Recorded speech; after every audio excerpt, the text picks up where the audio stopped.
Namaste, kia ora, good day friends. We have with us in our studios His Worship, the Mayor of Auckland, Wayne Brown.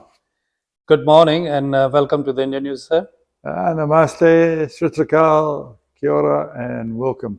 And thank you for inviting me here. Thank you for your time to speak to the Indian News. I like to talk to the Indian people. Wonderful.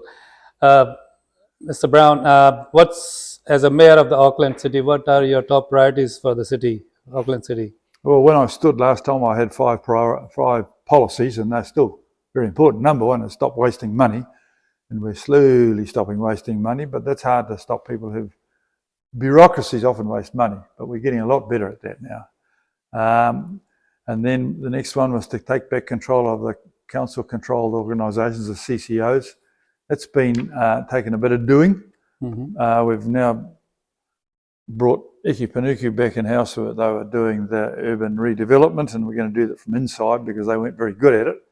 And I've brought the economic development back from Tātaki because they weren't very good at that. They can just stay with what they were good at, which is events. The economic development has a lot to do with the Mayor's office because trade is now, in a lot of ways, city to city. We've only got one big city in New Zealand, and this is it.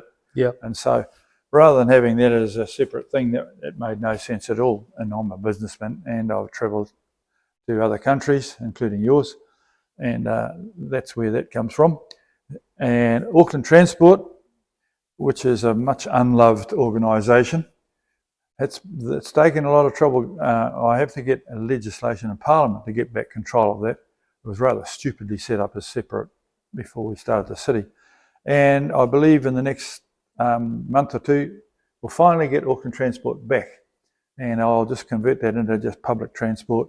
And all the roads and things will become under the councils. And I know a lot about roads. I've designed roads, built roads, sold roads and bought roads. And so that will be a much more efficient way of doing things. And I want to speed the traffic up without spending a lot of money by building more roads, but by putting AI, artificial intelligence, onto the lights, connecting the lights with cameras.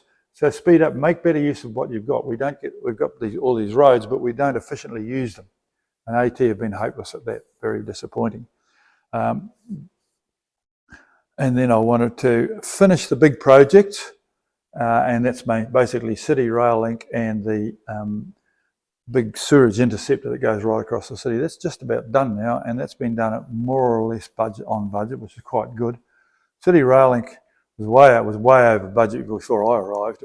It's a good project. It was signed a very naive contract that was signed by people who didn't have business experience. We will finish that next year. It won't be much more expensive than what was expected, but oddly enough, the previous councils never had any budget in it to run the thing.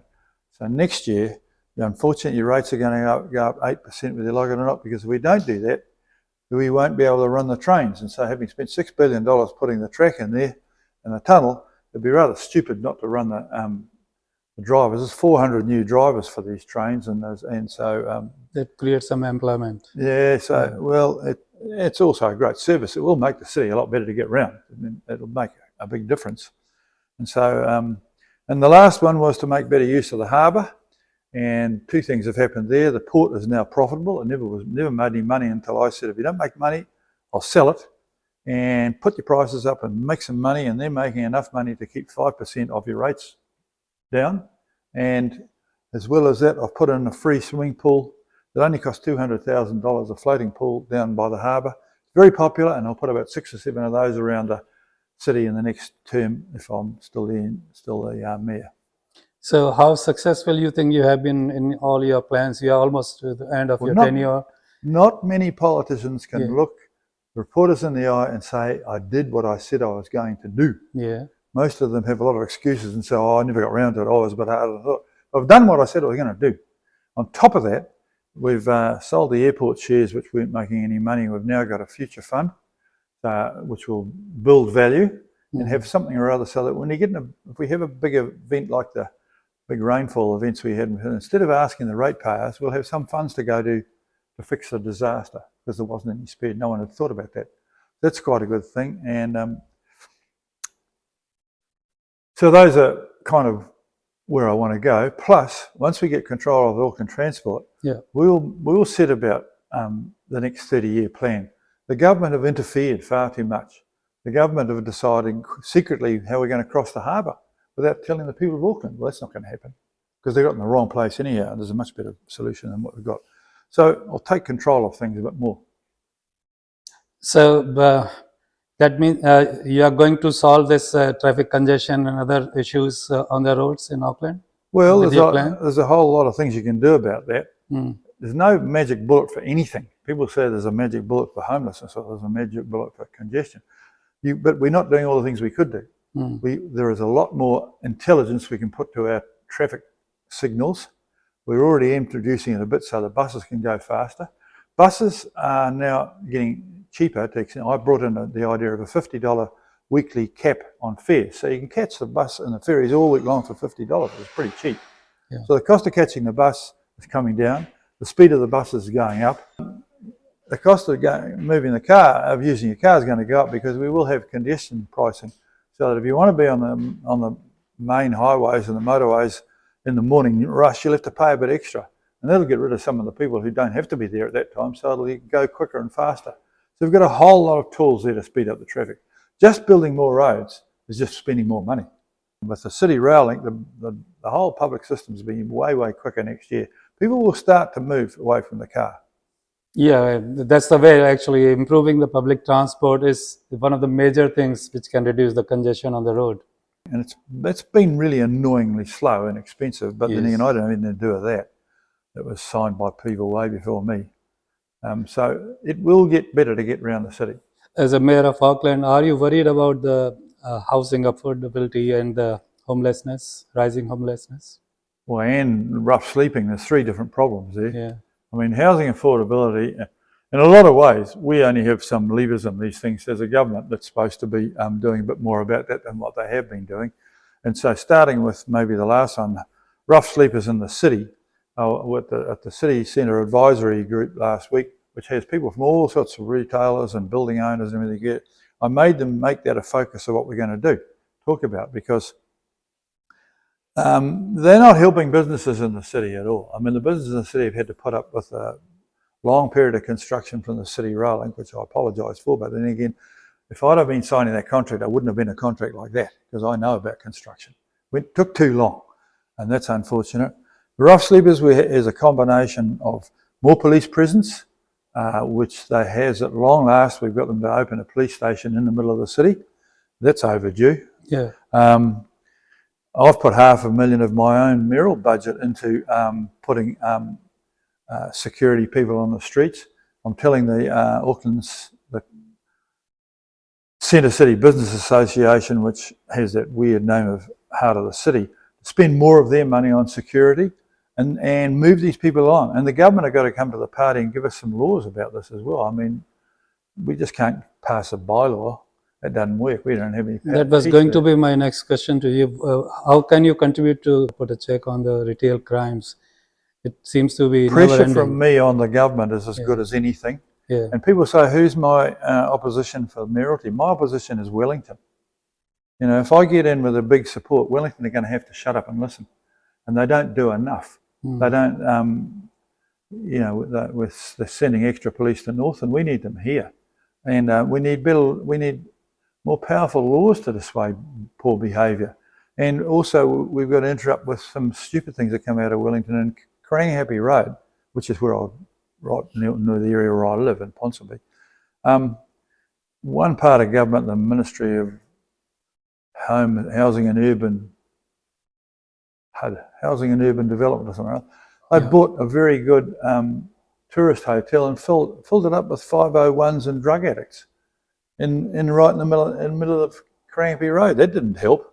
Yeah. And so they've got to stop doing things which wreck our city. They've got to do more things to talk to it. The government does not talk to Auckland as much as it should. This is a third of the country. And they're trying to treat the Mayor of Auckland as if I was the Mayor of Horowhenua, or wherever that is. They're going to have to understand, and they've got an election next year when you should save some of those questions for them. And if they don't do those things, if they don't help Auckland between now and then we're going to be saying, well, don't vote for these guys. They've got to actually start doing what Auckland wants. Sonny, who's just wandered in here, he's been battling away for ages on this stuff, and I support him. And it's not easy because they have not been listening as well as they should have. Mayor, you are due for a re-election in next couple of weeks. The elections actually open from 9th of September. Lots of people approach us to convey their grievances to the council. And you as a mayor, most people here in Auckland City, they complain about the rising rates, council rates and charges, other Well, charges. they let them move to Wellington. We went up 5.8%. Yeah. They went up 23% or something like that in Wellington. So stop complaining and be happy. That's a good thing. And I've got quite a lot of the councillors who complain a lot voted against selling the airport shares. That was another 5%. They voted against. They sat there for years while the port never made any money. That's another 5% I've saved. And so, frankly, just moaning about things when you should be happy is not a good answer. So that means your first point, which you came with a 5-point plan, was a check on the wasteful expenditure. If you can contain those wasteful expenditure, you don't have to increase the rates and other charges. Well, no, that's not true because the population goes up. The previous councils signed an agreement to build a huge underground rail and never put any aside for money for operating on it. So what we built, in order that your people can have no increase in rates at all, we'll have a big tunnel under the ground and no trains on it. That doesn't make sense. We're offering more, and it'll cost you a bit more. So it's a hell of a lot less more than if it was anywhere else. I tell you that. Yeah. And beware of candidates who are going to say, "Oh, we're going to cut rates to 2%." These are mostly the people who vote against every single thing I've put in place which saves money. There's a lot. People want more, and they, in an ideal world, people want more and pay less for it. That doesn't happen. Be realistic. When we've got to grow our income, and I want to come back to you are the Indian news, and this is the century of India-Pacific region, and so we're trading more with India and China than we have before, and that's important. We're not the European or the American century anymore. This is the right part of the world to be in, and so I've led business delegations to India. And we're looking along the lines of getting sister city relationships between Auckland and Bangalore and probably Ahmedabad. Bangalore I've been to before, and there are how much progress has been made in this matter? Well, it's just kicked off since I went there last time, and you got Mohan over there. He's working with me on this. Sure. And these are good steps towards a more productive relationship between India. The people that we get here, we want the people who are coming in here to immediately move into high-paid jobs, not just running Ubers. Yeah. And so that requires some thought. India is very good at high-tech, and some of our high-tech firms are already in Bangalore, and I want to extend that sort of relationship. And so those are positive things about the economy. And which I can do leading this city.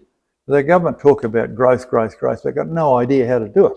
You have to actually do something or other. And so if people want to have zero rates, they have less services. But they want more services. And so it's a fine line between both of those things. So I'm an honest guy. I'm not going to sit here and promise stupid stuff. You've got to be, this is a big business. Only Fonterra is bigger than Auckland Council. And I have a lot of experience of really, really big businesses. And I've got a whole lot of people standing to be the mayor who've never run a corner dairy.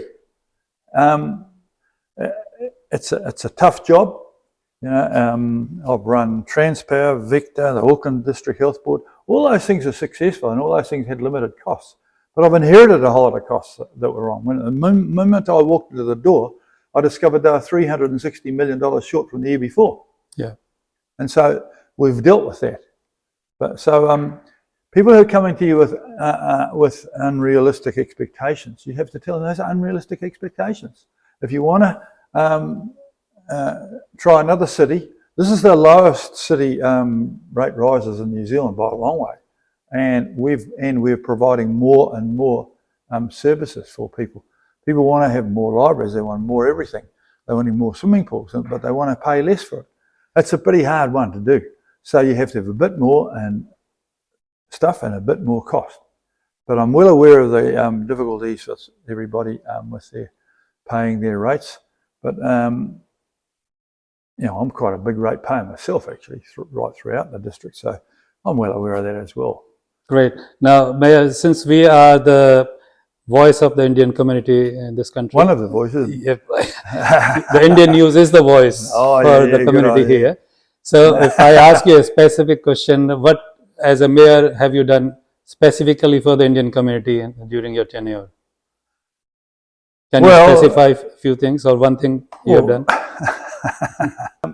I've been horrified with the attacks on Indian businesses.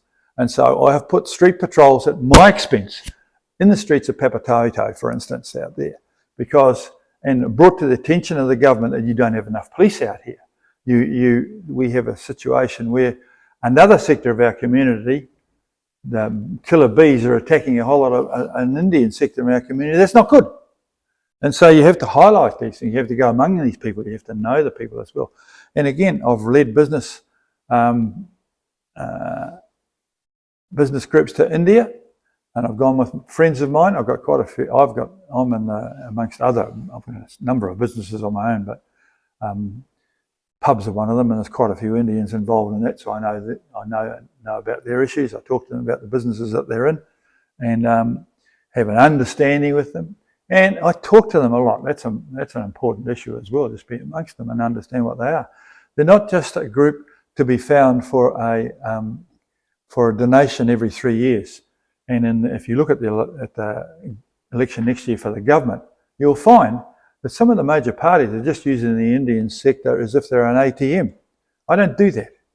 I have friends amongst that community, and I think I've got about 5 friends all with the surname of Singh, but they're not related to each other. There was a time when I was a kid that Brown was quite a popular name, but Singh and Patel have shot past us here now. So this is a city that welcomes Indian input, and you're an important part of the community. What I would like to see is an Indian councillor. Where's that? Yeah. That's your community. Get your Indian news. You should be advertising that. Get people on there. Certainly. So how do you rate the Indian community's contribution to New Zealand? Well, I think that the Indian and the Chinese communities are the 2 of the biggest communities we've got here. They're very good communities. By and large, both of them get involved in businesses. That's a tick for me.